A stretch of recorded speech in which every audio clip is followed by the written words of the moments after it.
शीश निवासन शासन आसन ईश निराल त्रिकाल त्रिकाल नरेश आदेश आदेश आदेश आदेश कृपाल कुपाल कुपाल कृष्ण वडाल शृंगाल छत्राल किशन मृणाल कुडाल विशाल मुनेश आदेश आदेश आदेश आदेश अपार अपार अचे अलो अकार अब्रह्म अनेक अलो विरागन रागन वपन वेश आदेश आदेश आदेश आदेश अनाल अगम अनेक अगे दातार अपार अणंकल दे जराजम जीत अजीत जोगे आदेश आदेश आदेश आदेश निशाक निरंजन नाथ सरक्षण सुवर्ण अश्व सम्राट। हे गाइस, एक और मजेदार व्लॉग में आप सभी का स्वागत है।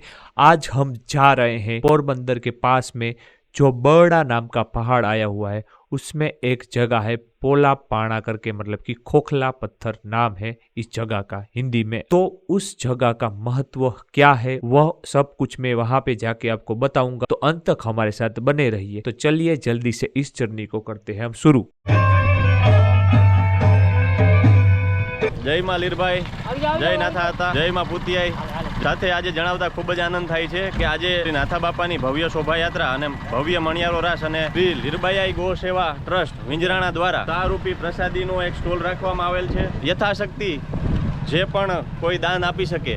तो अभी हम है बड़ा विस्तार के बड़ा डूंगर, डूंगर मतलब कि पहाड़, बड़ा पहाड़ है जो उस जगह पे है। पीछे मेरे यहाँ पे आप देख रहे हैं जो व्हाइट कलर में आपको एक पत्थर दिख रहा है, उसे कहा जाता है पोला पाना। हिंदी में इसे आप खोखला पत्थर भी कह सकते हैं। हमारे कास्ट के एक वीर महान पुरुष और सच्चाई के लिए लड़ने वाले एक महान आत्मा, उनकी एक पसंदीदा जगह थी ये पोला पाना है। वो हमारी कास्ट के जो ये वीर पुरुष थे उनका नाम था नाथा मोडवाड़िया। हम सम्मान से नाथा आता कह के भी बुलाते हैं। इनकी जो वीर गाथा और इनकी जो हिस्ट्री है उसके बारे में मैं उस जगह पे जाके आपको बताऊंगा। तो चलिए जल्दी से वहां पे चलते हैं। यहाँ से जो ये सीधा रास्ता है और ये सीधी चढ़ाई है वो जाती है पोला पत्थर मतलब कि खोखला पत्थर की तरफ। तो यहाँ से हम चलना शुरू करेंगे।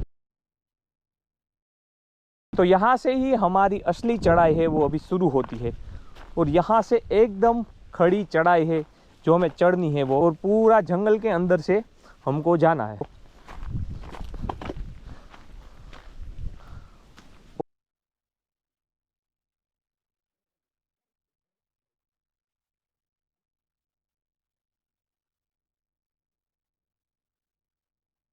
और आप देख सकते हैं यहाँ से मतलब कि ये पूरा इस तरीके से पत्थर है, उस पे हमको चढ़ना होगा ऊपर जाने के लिए।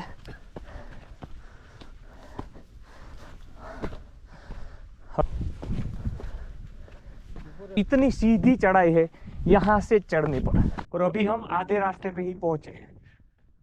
और यहाँ से कुछ इस तरीके का आधे रास्ते से व्यू देखने मिलता है, मतलब कि यहाँ से भी आपको 10 किलोमीटर का एरिया पूरी तरीके से नजर आता है। अभी थोड़ा सा नजारा मैं दिखाता हूँ। जब हमारे नाथाता की शोभा यात्रा थी तब यहाँ पे किस तरीके का माहौल था वो थोड़ा सा व्यू मैं आपको दिखाता हूँ।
अभी मैं आपको बताता हूँ हमारे नाथा आता की वीर गाथा के बारे में। तो हमारे जो नाथा आता थे वो बचपन से ही भक्ति में बहुत ज्यादा लीन थे और साधुओं की सेवा करना वही उनका यही बन गया था। तो वो वैसे ही साधुओं की सेवा करते रहते थे। तब उनको एक साधुओं की तरफ से वरदान मिला कि ना तो उनको बंदूक की गोली, ना तो कोई तोप का गोला, कोई भी चीज, ना तो तलवार, कोई भी हथियार से उनको कुछ भी नहीं होगा। इस तरीके का उनको वरदान मिला। पर हमारे नाथा ने कभी भी इस वरदान का गलत फायदा नहीं उठाया और इस शक्ति का कभी गलत इस्तेमाल नहीं किया। फिर बात ऐसी होती है कि जामनगर स्टेट के जो कुछ सिपाही है वो नाथा आता की बुआ के घर के तरफ से निकलते हैं। जो नाथा आता की बुआ है उनकी गायें और भैंसों को देखते हैं और उनको वो पसंद आ जाती है। उनकी मर्जी के खिलाफ ये गायें और भैंसों को उनसे छीन कर ले जाते हैं। जो नाथा आता की बुआ थी वो संदेशा पहुंचाती है नाथा आता तक, तुम्हारे होते हुए ऐसा नहीं हो सकता कि हमारी गायों और भैंसों को कोई इस तरीके से छीन कर ले जाए। तब नाथा आता निकल पड़ते हैं जामनगर स्टेट की तरफ, संदेशा पहुंचाते हैं जामनगर के राजा तक। ऐसा उनको नहीं करना चाहिए, ये गलत है किसी की संपत्ति इस तरीके से हथियाना। पर जामनगर स्टेट है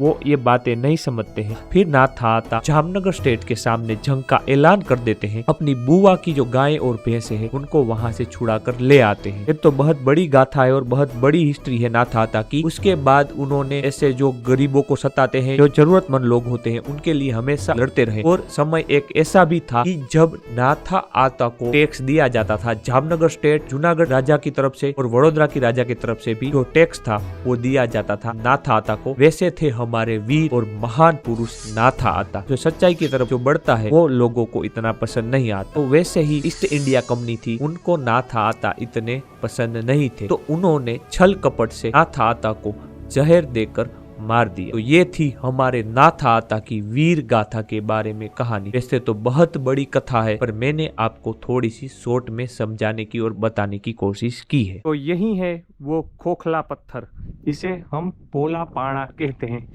कुछ इस तरीके से दिखता है। वैसे उस टाइम पे व्हाइट कलर नहीं था इस पत्थर का। जो श्रद्धालु और जो भक्त है उन्होंने यहाँ पे व्हाइट कलर किया है। नाथा मोढवाड़िया नाथा आता को सम्मान देते हुए यहाँ पे व्हाइट कलर किया है। और एक बात ये भी है कि लोगों को यहाँ पे आना है तो उनको दूर से ही पता चल जाए कि यहाँ पे पोला पाना यानी कि जो खोखला पत्थर है वो आया हुआ है, दूर से ही दिख जाए। क्योंकि पहाड़ में एक पत्थर को ढूंढना बहुत मुश्किल रहता है, इसीलिए इस तरीके का कुछ इस समय पे आपको ये पत्थर है वो देखने मिलता है। मैं आपको दिखाता हूँ कि यहाँ पे अंदर आप देख सकते हैं कि पत्थर के बीच में कुछ इस तरीके की जगह है जिससे कि इसे खोखला पत्थर कहा जाता है। और यहाँ पे ही जो वीर पुरुष हमारे नाथा आता थे पसंदीदा जगह थी और यहीं पे वो अपना ज्यादातर समय गुजारते थे। और यहाँ से आप देख सकते हैं पूरी जगह है वो 20 से 30 किलोमीटर का एरिया है, वो बहुत ही आसानी से देख जाता है जिससे कि वो अपने दुश्मनों पे नजर रख पाए। और एक बात ये भी है, मैंने भी देखा कि ये उनकी पसंदीदा जगह क्यों थी। तो यहाँ पे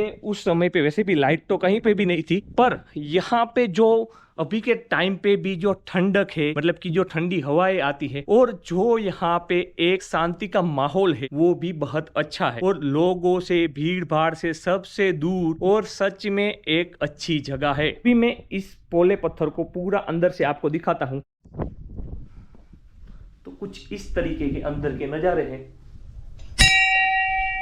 इस तरीके से ये पोला पत्थर पूरा दिखता है।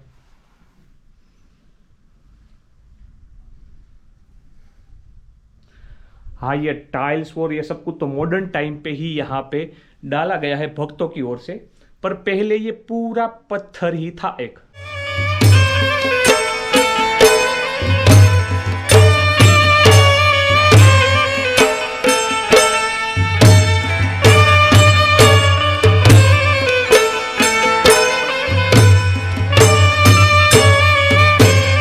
और मैं अभी आपको इस पत्थर के पास में दूसरा पत्थर है, वहां से मैं आपको यहाँ का व्यू दिखाता हूँ कि किस तरीके का यहाँ का व्यू आता है।